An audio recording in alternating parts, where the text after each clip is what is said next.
Rabbi Kaplan. See, you see, the self-confident people,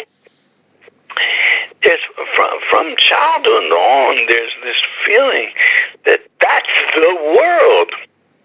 I see these people, they started off, in my world, they started off in Yeshiva Ketanim, and then they went to Yeshiva Gedolim. And when they went to Yeshiva Gedolim at age 17, they opened the Gemara and sat with a chavrus, and they knew right away what you're supposed to say, what you're supposed to ask, what you're supposed to answer, how you're supposed to argue, day in and day out. And a person like me, a tmimistic child, when I was before Bar Mitzvah, I opened up a Gemara Chulin, which no child opens up at the age of 11 or 12 it was. No child ever thinks of opening up a Gemara Chulin. I opened up a Gemara Chulin and I said, let me see if I can do it. Let me see if I can read it. And I started and I say, oh, I understand what it says here. Everybody can shecht and the shechita is kosher. And the Gemara goes on, who is it, Hakon, who's not. I understand this. So I just kept going on and on and on, daf after daf. And I even understood the sugi of tipas cholov and daf kuf ches. I understood everything. So I went on and on and on until I finished the Masechta. And then I went with Gemara and Rashi. And I didn't go around telling everybody and feeling I'm a Balgaiva and feeling I'm better than everybody. Because I didn't know that there was anything special about this.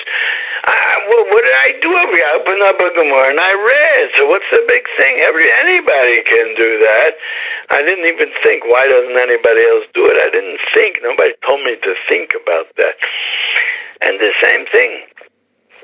There are certain people that are like that.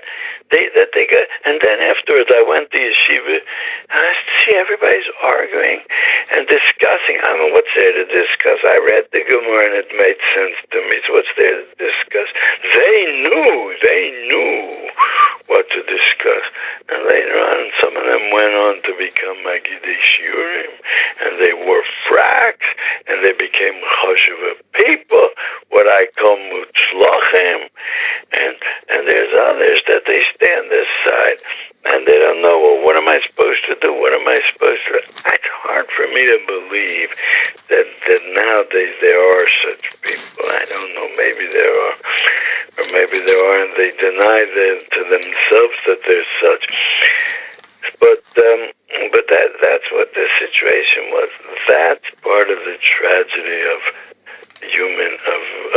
humanity. This particular nakuda that I'm talking about is that there are people that are tmimim and balei kishrin, but they can't get ahead in life because of their tmimis. Yitzock, when he worked in the area, people came to him to ask him to help them. He wasn't able to make protections and to give discounts with tricky ways. But he was able to help people. They shouldn't have to stand in line, which is also a great help. A friend of mine, Yisrael Kalman, he went to the area, then to Yitzchak, and he took him to the right person. And this itself, that he went in with him to that particular pakid, the pakid saw that he really needs, and he helped him. And when I once went to Yitzchak in the area, when it was still in the Davidka square, so he took me to a certain woman that was in charge of certain things. So she said, if you bring him, so then I rely on it. I rely on you, so I'll help him. Because he was so straight, they understood, they saw that he was a straight person. So he was able to help people to get to the right place. And he told me once that after he retired, he once met a Yid from the Anshe Yerushalayim, and this Yid asked him, did you marry off all all your children? So he said, yeah, I have 3 daughters and they all got married. And it wasn't so hard to marry them off, but he didn't have a lot of money. But he managed. And this Yid said to him, Ata azarta lanashim as Hashem azar lecha. You helped people, so Hashem helped you. And Yitzchak cried when he said this over.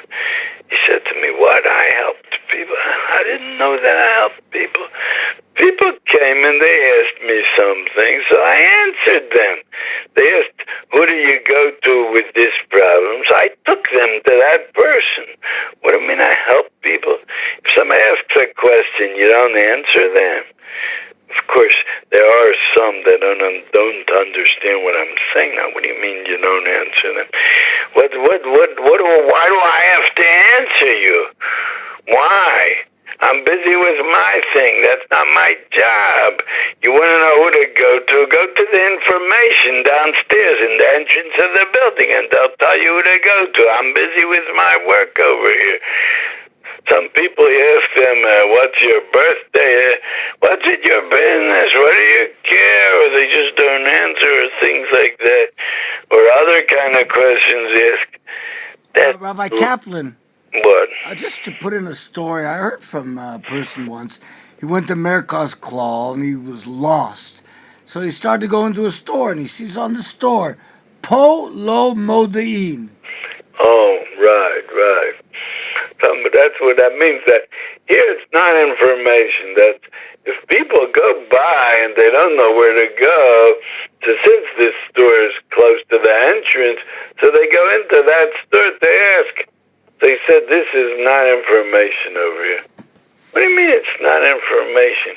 What about helping people without being information? That's not important to help people. But no. But no.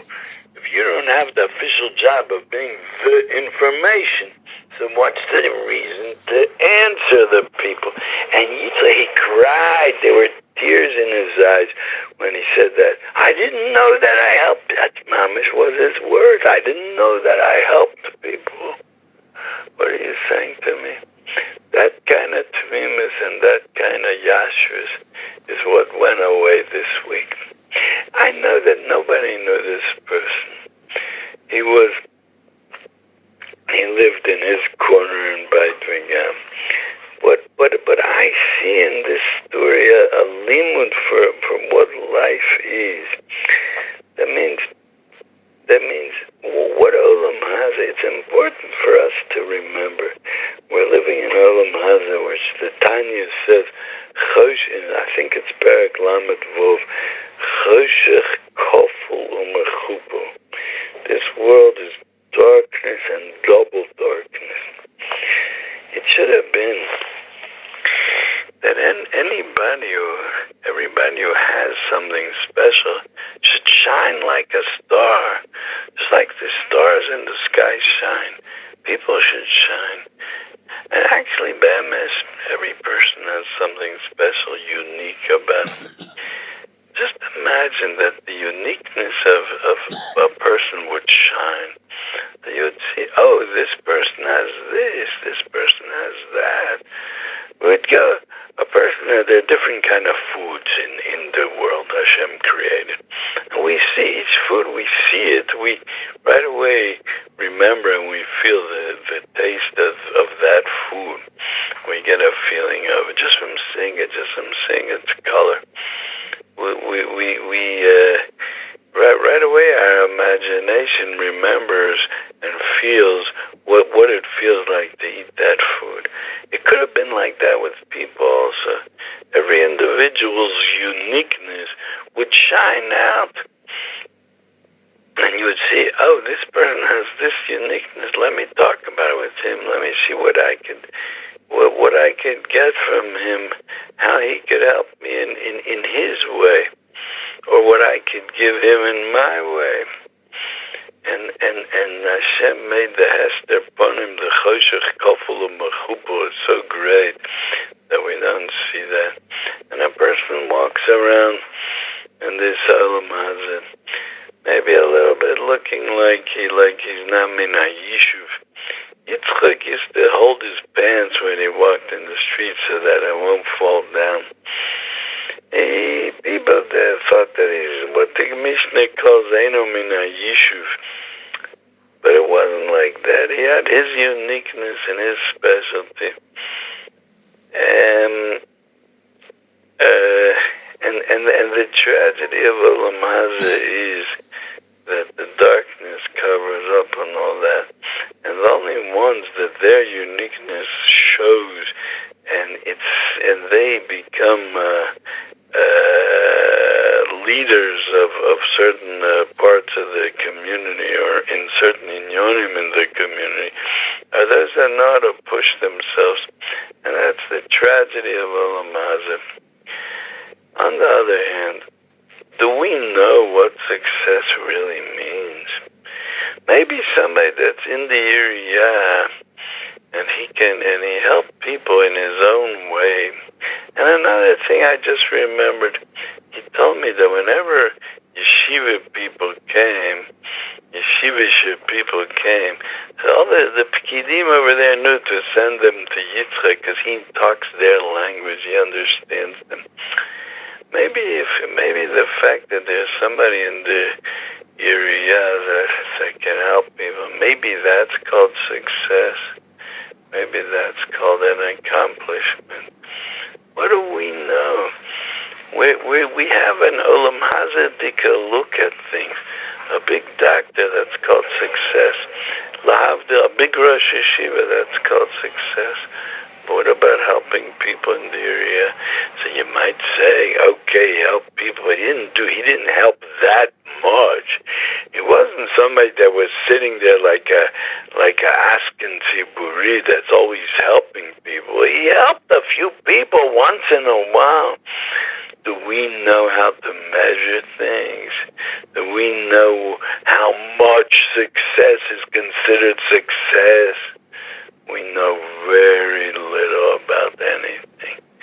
Very little about the purpose of why a person came down to this world.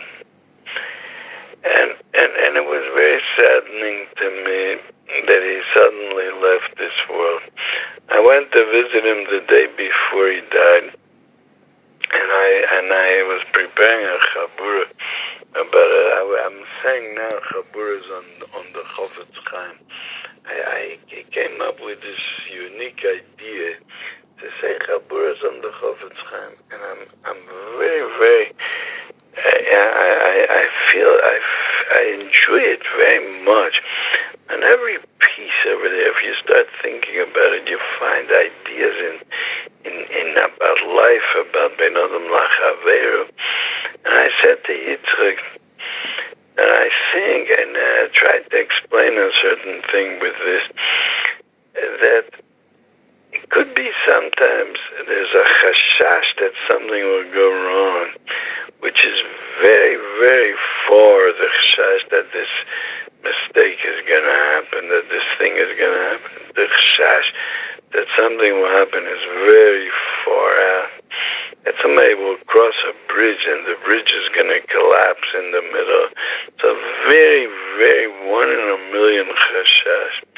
All that is in the Gashmiistic world. But in the mind, this what you know, knowing that a bridge could collapse, and you're crossing a bridge and knowing that that means you need special chokhmah to make the bridge hold up, which it seems to our Gashmiistic eyes that it's more chokhmah lies in holding up the bridge than the ground that we walk on, that should hold up and shouldn't sink in. So there's a certain fear from crossing a bridge. Seeing the sea below the bridge, seeing the river below the bridge is a little bit scary. Knowing that it could happen, that means that what's in the mind, even a far out chash, that could scare a person as if it's here. Having that in your mind, the things that you know in your mind, things that you're aware of in your mind, or even a far out chash can have an influence as if a real chashash. Rabbi Kaplan, we're taking a break. Thank you.